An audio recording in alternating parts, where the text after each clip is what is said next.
This is PTV World. I am Syed Shabahat Ali, and you're watching Fault Lines. 20 years of war in Afghanistan has finally reached an end. America's longest and most expensive war. United States spent more than $2 trillion.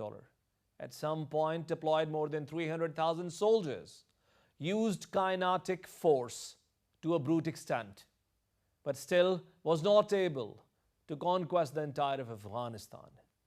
And right after United States deciding to leave Afghanistan, Taliban started making grounds, gaining grounds, and won city after city. Eventually, the capital, Kabul, fell earlier than the expectations of even Taliban. Our team has prepared a package. Watch the package before I bring my first guest to the program.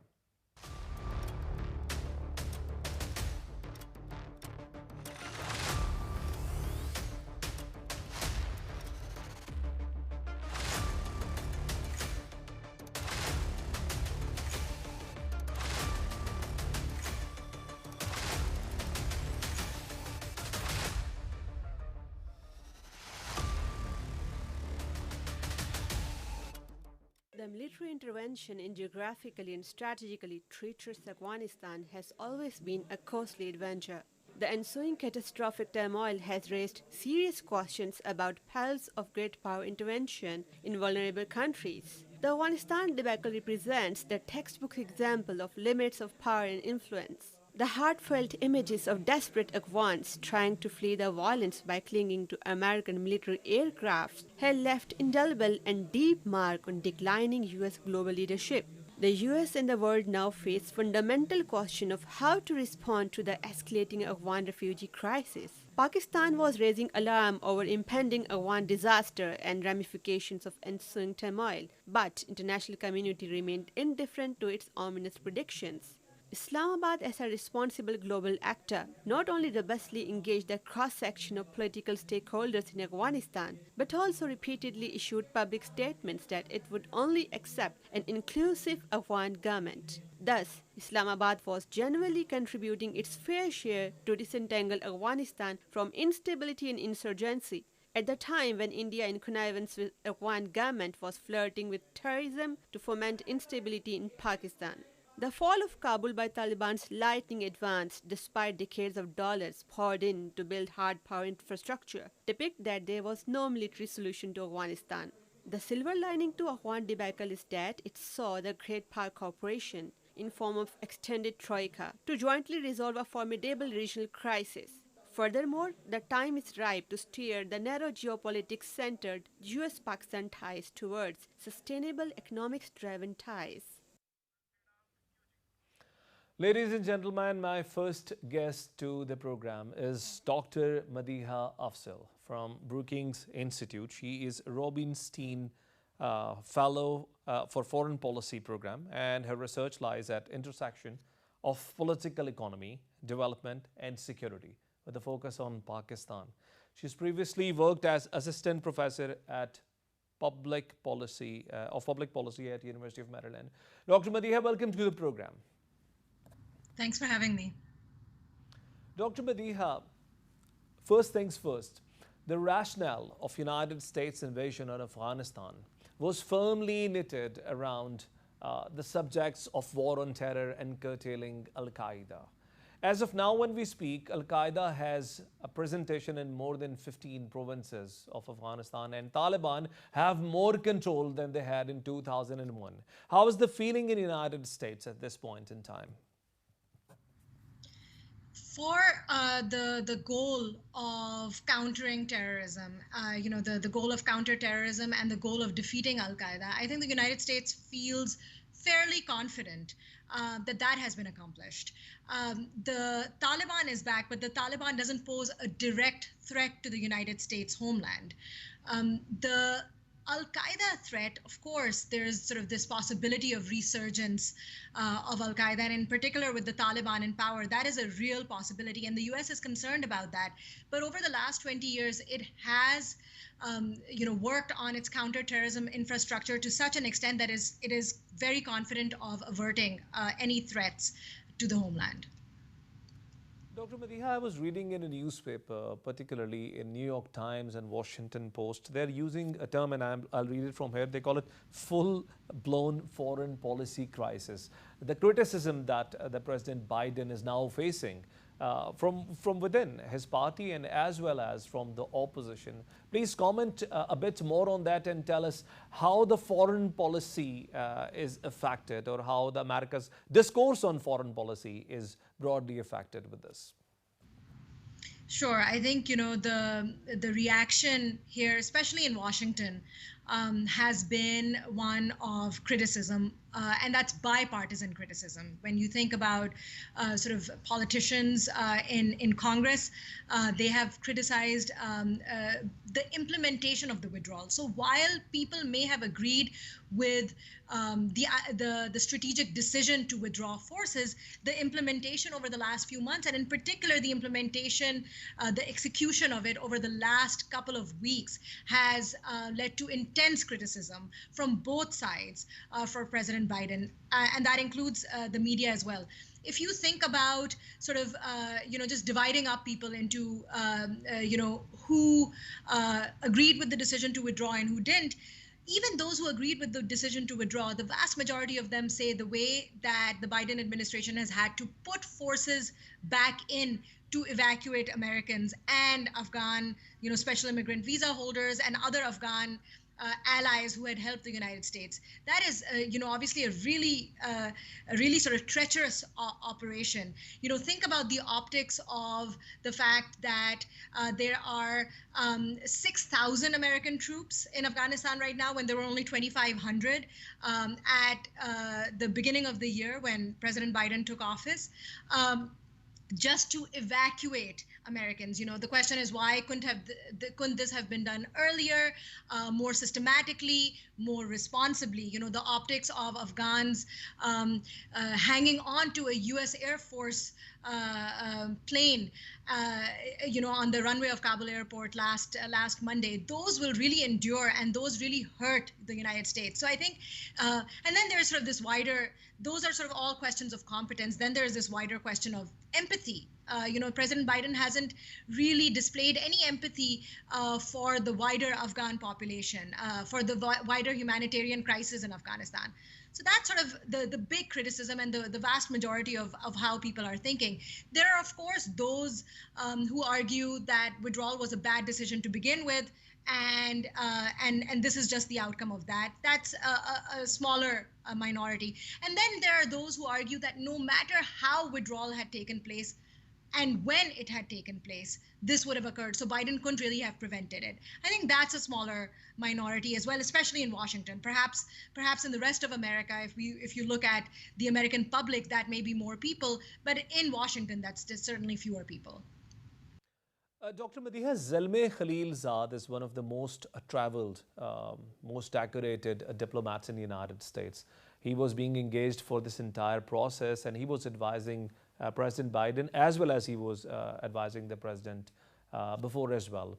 So there must be some calculations with him. There were some, he must have given some briefing to the president, and whatever has happened is apparently in contrast to his expectations as well. Is he also under criticism at the moment by the government as well as by the media? Intensely so. I think he's not in the picture. You don't hear from him right now, and that is by design. He's not giving interviews on any of the major news channels or any major news outlets, and that is a signal that he's not really a player right now in this picture. And I think the question is wider than Zalmay Khalilzad. If you think about sort of the intelligence estimates about how quickly the fall of Kabul could happen, I think there is increasing evidence that while this was not considered a likely possibility, this was considered a possibility that Kabul would fall very quickly. And I think there are questions being raised about the failure to anticipate for that and to plan accordingly for that contingency.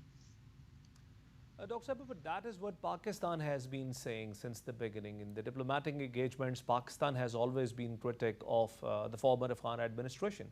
Pakistan has also various times highlighted the morale of the Afghan army that was not very high. And perhaps this is more a matter of the internal confidence that Afghan army had, because they were, as I take it from President Biden's speech, he said there are more than 300,000 soldiers to defend Afghanistan who certainly have not decided to fight. So the expectations from the previous administrations were also miscalculated, I believe. I mean, certainly there was confidence, and President Biden displayed this sort of confidence in the Afghan army. But you have to remember that just this year, about 2,500 Afghan army officers, Afghan security forces died fighting this war. And over the last 20 years, the estimate is about 66 to 69,000 of them have died. So the question is, it wasn't sort of unreasonable to expect them to fight. The problem is that they saw a winning Taliban. They saw, a government that was corrupt, that did not provide leadership, that did not inspire them to fight. They were underpaid. They didn't have enough provisions of the things they needed to fight. And then in the middle of all of this, of course, the US withdrew forces this summer. And what that deprived them of was the crucial intelligence support that they needed, the Air Force support they needed, and they from the US. And they, because they were so dependent on the US at that point, realized that what they were fighting for was a losing cause. So that is one of the reasons they folded. But it was hard to anticipate, even though there had been warnings about this from the US side as well, from the special inspector General's office that was looking at the Afghan war. There were warnings about sort of the morale, the leadership of the Afghan security forces. But I think the idea that they would fold so quickly was certainly considered unlikely. So I hesitate to pin the blame on them, and I hesitate to also say that this wasn't anticipated. I think the question was that this was anticipated to some extent as a possibility. It just needed to be planned for more adequately. Dr. Saib, when I was in Washington, D.C., I was trying to contact you as well for an interview. I met Richard Olson, who has been the representative for Pakistan and Afghanistan, and I asked him this question in particular, and he said Kabul is a big city, not likely to fall very quickly. America will, do whatever they can. And then President Biden also, in his press talk, said that he would expect the Kabul to last very long. But let's move on that. Your work is also around the subject of political economy. And here is $1 million question. Afghanistan does not have any defined streams of revenue. Almost all the income of the country was dependent on the American aid that was coming to run the military setup, as well as for the bureaucracy. And now when America is gone, when this money is vanished, there is no way this country can be governed. Afghanistan is about to face very severe food and financial crisis. And with this background, do you believe United States is going to pull on these, the economic sanctions or economic starvation on Afghanistan, or would United States, under some concessions, might think of accepting Taliban's government in the future? What's your personal take on that? Yeah, I think it's going to be difficult to sort of predict what might happen. A lot depends on how the Taliban behaves. Once they start, if they start, basically imposing the same kind of government that they did, the same kind of regime, the same kind of human rights abuses that they did in the 96 to 2001 timeframe, well, at that point, the U.S. will have absolutely no incentive to engage with them. And the U.S. has said consistently that basically the Taliban has to, if it wants to be a legitimate international actor, then it has to partake in the international community by putting in place the appropriate kind of government, which which obviously tries to give human rights, give women's rights its due. So I think it will all depend on how the Taliban behaves. I think the buck is in their court. But certainly there's not going to be any, America is not going to be rushing at all to recognize the Taliban government if it does not behave completely differently from how it did in the 96-2001 timeframe. Thank you very much, Dr. Madiha, for being in my program. It's such an honor to have you. Ladies and gentlemen, we'll take a break and we'll join back with the second segment of the program. Stay with us.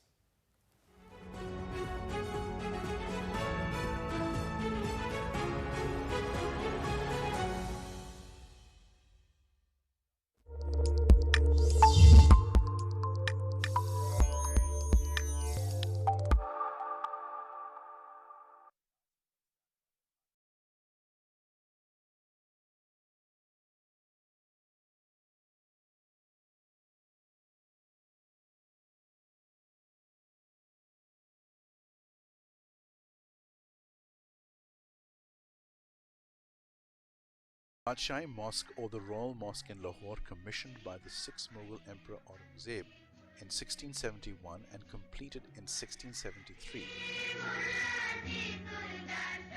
is the second largest mosque in Pakistan and South Asia and the 5th largest mosque in the world. Epitomizing the beauty, passion and grandeur of the Mughal era. It is Lahore's most famous landmark and a major tourist attraction. Capable of accommodating 5,000 worshippers in its main prayer hall and a further 95,000 in its courtyard, it remains the largest mosque in the world. From 1673 to 1986, a period of 313 years, when overtaken in size by the completion of the Faisal Mosque in Islamabad. Today, it remains the second largest mosque in Pakistan and South Asia and the 5th largest mosque in the world after Masjid al-Haram, Grand Mosque of Mecca, and Al-Masjid al-Nabwi, Prophet's Mosque in Medina. The Hassan II Mosque in Casablanca and the Faisal Mosque in Islamabad.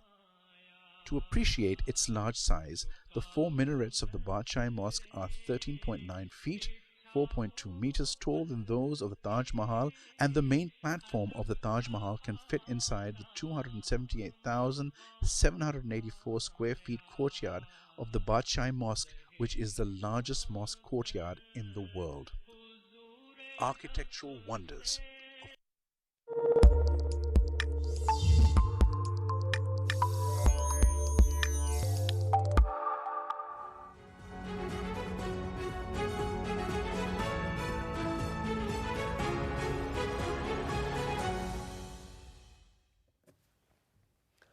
Welcome back. With me in the second segment of program is a veteran journalist, Mr. Iftikhar Firdaus.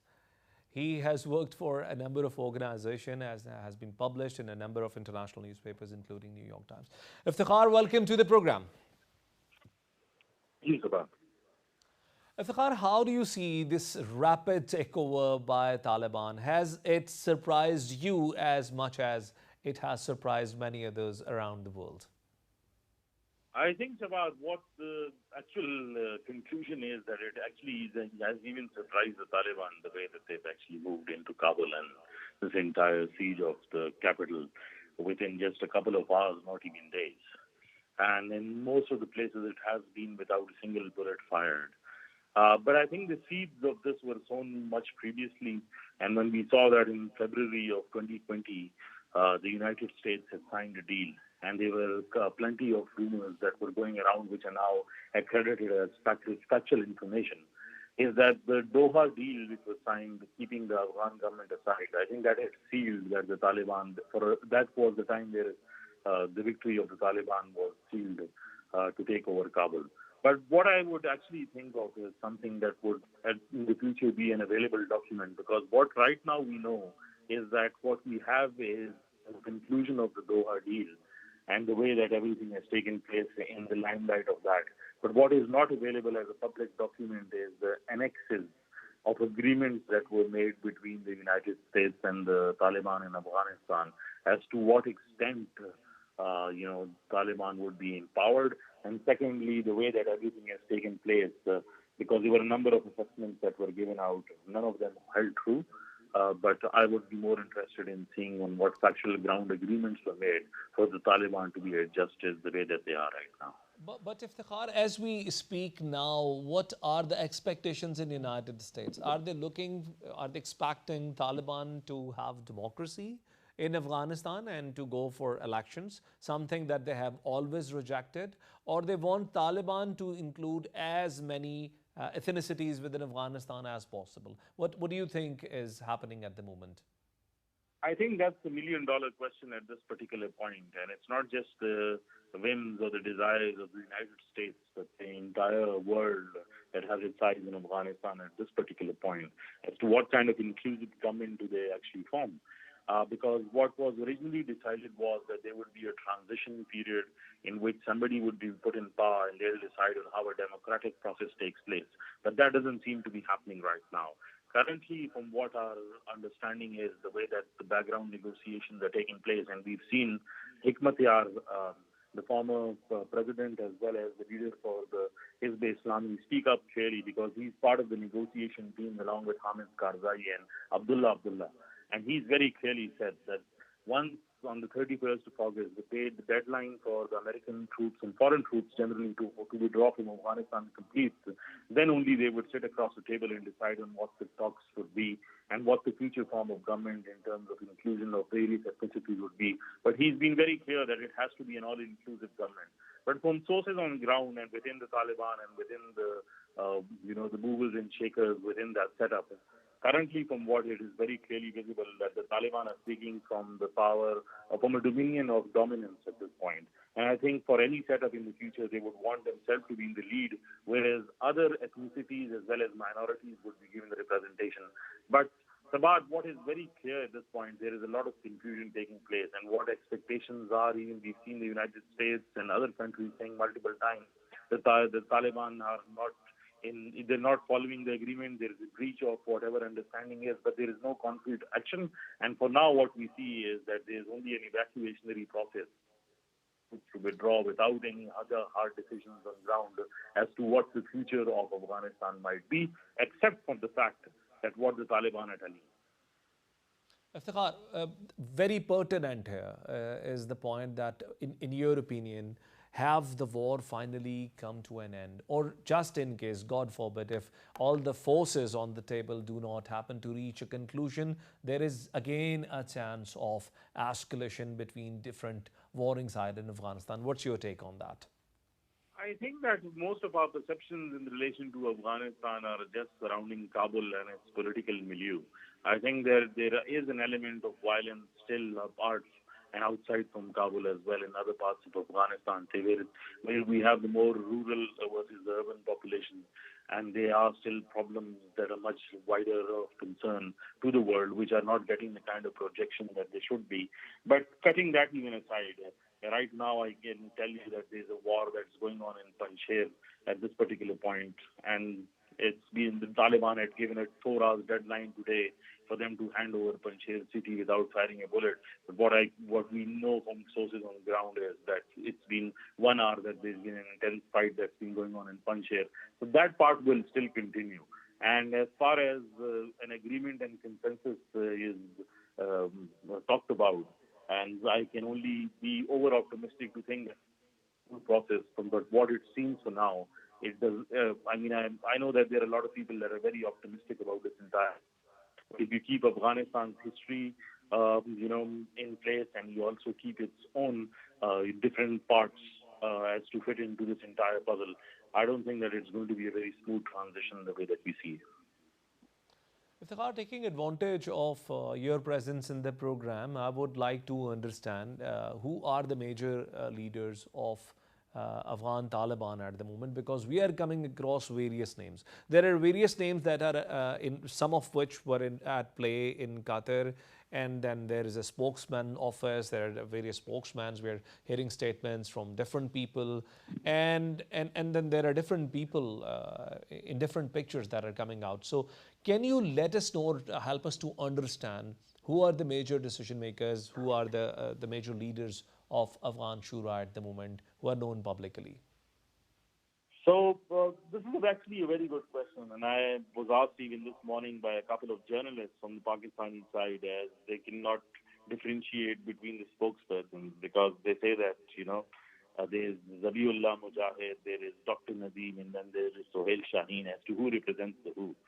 So, just for the clarity of it, I mean, in terms of just for the spokespersons, there are three different stratas that we are talking about. There is the overall structure for the spokesperson of the Taliban, that is Zabiullah Mujahid, and then there is the Doha office that we see, that is Dr. Naeem, and then we see for their military wing and in terms of the larger day for political development, we see Sohail Shaheen coming. So there are three different people appointed with three different roles. But as far as your question is concerned, I think that it's always been very clear for the Taliban structure that the 23-member shura that they have, which predominantly include 21 Pashtuns and two ethnically Uzbek and Tajik leaders, that actually make the decision, and their word is considered to be the final. And I think they would be taking the leading part in this. And we know some of the leaders that have been meeting people, which include people from the Haqqani family, including Anas Haqqani and Sirajuddin Haqqani, and we also know Mullah Abdullah, and some of the widely known public figures that have been part of the political office, such as Mullah Biradar Apoon and Sadiq Zai.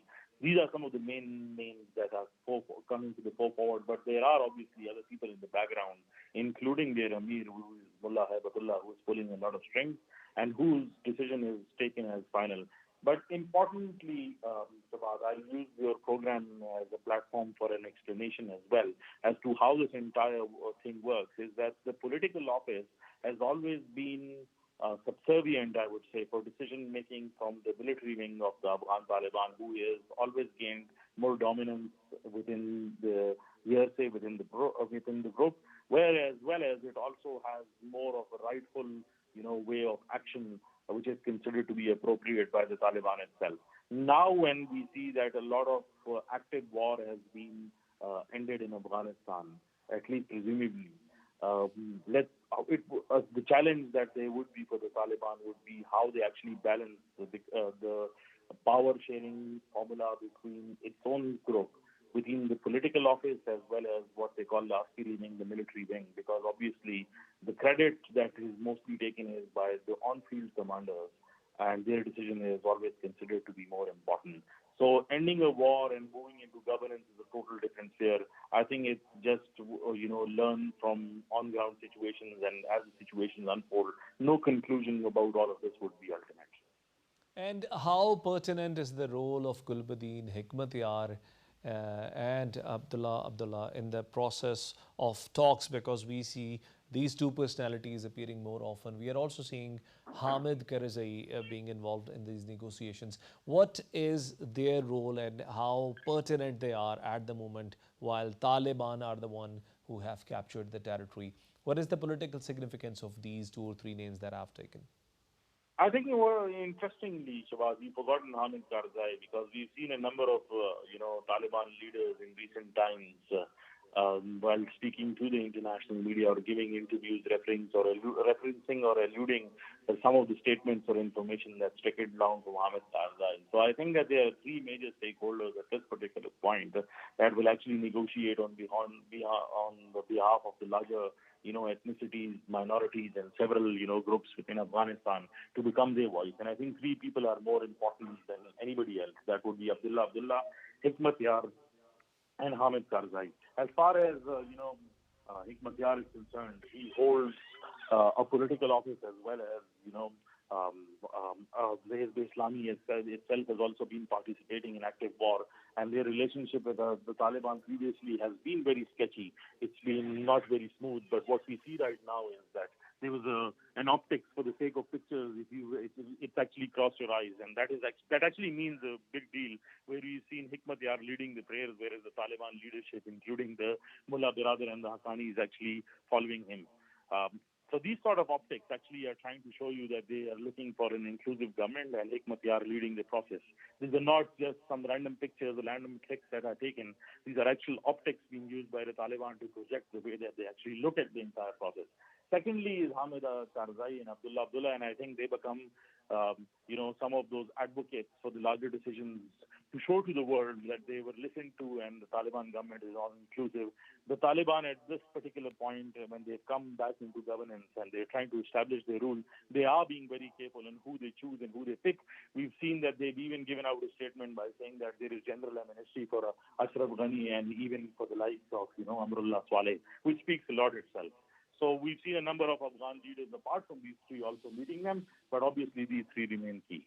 Thank you, Iftikhar, for explaining this so explicitly, and such a pleasure to have you in my show. Ladies and gentlemen, now I have my third and last guest in the program, Mr. Fahad Hussain, resident editor of Dawn, and my favorite writer in Pakistan's media industry. Fahad Sahab, welcome to the program, and such an honor to have you in my show. Thank you very much, Abad. It's a pleasure.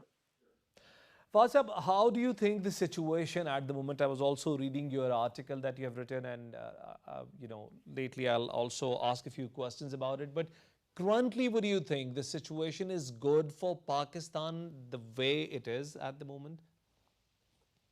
Well, Shabad, as you correctly pointed out earlier, I think the issue is that the situation remains uncertain. I think it's a bit too early to pass a verdict in terms of whether this is going to work out well for Pakistan or not. One hopes that it does. Obviously, the worst hasn't happened, and there's a peaceful transfer of power. Peaceful, of course. I say it in relative terms because there has been some fighting, but Kabul has been spared the kind of destruction that we saw in the 90s.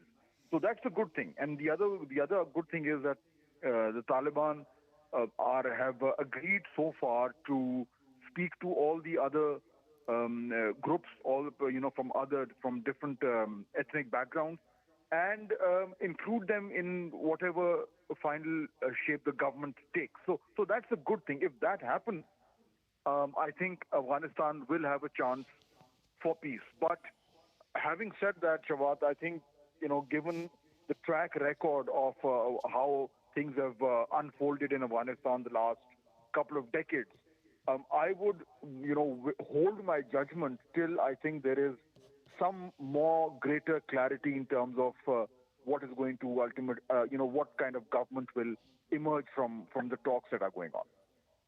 Fahad, in my program, I had the honor of having Senator Chris Van Hollen, who was exclusively speaking in this program. And he was very appreciative of Pakistan's role for United States. He said this categorically, that if Pakistan was not involved, the life of the American soldiers could not be guaranteed during the process of withdrawal. Mr. Richard Olson, who is an representative of former representative for Pakistan and Afghanistan region, also said the same thing in my program. And then there is all international media abuzz with similar things. But as of now, when we speak, United States has been extremely reluctant to appreciate or to acknowledge Pakistan's role. Even in United Nations, Pakistan has been twice declined to speak in the United Nations, proceedings. So, what do you think is the major reason of for United States to alienate Pakistan at this very important juncture in time? Well, I think there are a couple of important reasons. Number one, I think what you said is very true. Pakistan's role in where things stand today in Afghanistan has been a central one, starting from using its leverage with the Taliban, whatever leverage that we have, to bring them to the negotiating table in Doha. I think Pakistan played a key role there.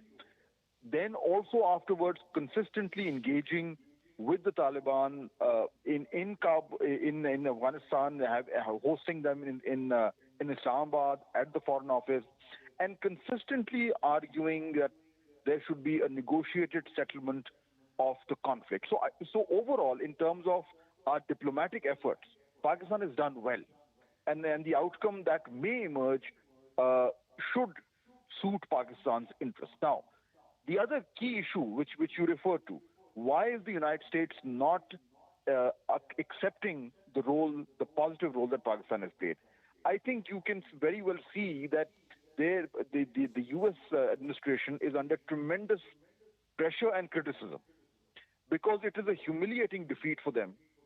And if you look at the Western media, and specifically if you look at the American media, you will see that there is, a very strong criticism coming directly at the U.S. president for this, not just for the decision, but the way that this decision to withdraw has been implemented. Our fear, and I think it's a genuine fear, is that ultimately, once the criticism begins to die down, they will start looking for scapegoats. And they've consistently blamed Pakistan for not doing enough. The thing is that, our position that we've held for the last 7, 8, 9, 10, 12, 15 years, in many ways has turned out to be correct, because our position was there is no military solution. And ultimately that's what's happened. But the fact is that the narrative that the Western countries built, that Pakistan was providing safe haven for the Taliban, this was a narrative that they were following. Ultimately, I fear that they are going to use this narrative to try and blame Pakistan for the defeat that they have suffered. So it is a case of scapegoating, which hasn't happened as yet. But I think we should be mentally ready for it, and we should take our own countermeasures in case this kind of criticism comes. So I think what's happening, the attitude that we are seeing from the United States points towards the fact that they are unwilling to accept that this defeat that they've faced is a consequence of their own actions and their own misreading of the situation in Afghanistan. Fatah, one more thing that is very important to understand, and I would like to understand this from you, is that now, since the toughest part is over for United States, how United States is going to remain engaged, or would United States like to remain engaged in Afghanistan now onward? Because as we see during last 20 years, at least, the relationship between Pakistan and United States has been very much Afghan-centric in nature. So how do you expect United States to take Afghanistan now onwards? Well, I think the U.S. is going to reduce its footprint very significantly. We've seen that their troops have withdrawn. They want to keep some presence in the region, which is why, if you recall, this whole debate about bases in Pakistan, as a consequence of which the Pakistani government said very clearly that there will not be bases. But the Americans are looking for some kind of a counter-terrorism force here somewhere in the region, so they can keep an eye on Afghanistan. Now, obviously, the kind of investment, both in terms of finances and their troops, is not going to be there, but their interest will, I believe, remain here very much. But I think their withdrawal will open greater space for countries like China and Russia to try and fill the vacuum that is going to be produced, that has already opened up with the withdrawal of the American forces. So I think we're looking at very strategic level changes in the region. We're also looking at a realignment of interests, and we should expect greater leverage for both in terms of what Pakistan can do in consonance with these regional powers. So I think in a best case scenario, which I had also mentioned, I think this region, if peace can return to Afghanistan, this region stands to benefit a lot. But Having said that, Shabbat, as I said earlier, I'm going to withhold my judgment because one hopes for the best, but one should be prepared for the worst. And if violence were to return to Afghanistan, then all our good calculations could go out of the window. Fazab, in your article that I was mentioning earlier, you have shown some optimism for Taliban to make good connections with the former leaders of Northern Alliance that Ghani administration was also engaging with. What is the source or reason of your optimism when it comes to Taliban? The optimism that I would like to see right now is based on the fact that since the Taliban took over Kabul, which is about a week ago, they are still in negotiations with people who were their rivals. And every day we are seeing pictures coming out from Kabul. We are reading news items which are telling us that those negotiations are underway.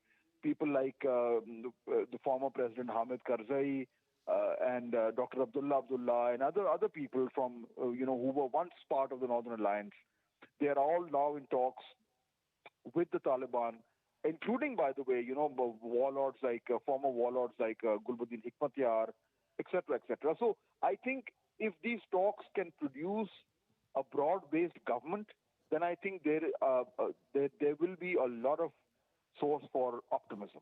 But if these talks falter and end up not producing any results, then I'm afraid optimism could start evaporating. So I think we are in these critical time, and I think this decision about what form of the government is going to emerge should be happening any moment now, because it's already been a week now. Thank you very much, Fahad Saab, for being in my program. And ladies and gentlemen, with this, my program has reached a conclusion. We are at a time when Afghanistan is opening a new chapter of its history. Afghanistan today is done with the war that it has been facing for the last 20 years. This is a great opportunity for the political administration or the political elites of the country to come forward, to join hands and to make a cohesive government for the betterment of Afghan people. Afghanistan's economy is in shambles. Afghanistan's infrastructure is in shatters, and it requires a lot of guts by the political administration to pull the strings off at the right time and to make Afghanistan a great country. We'll join you next week with another program. And until then, Allah Hafiz.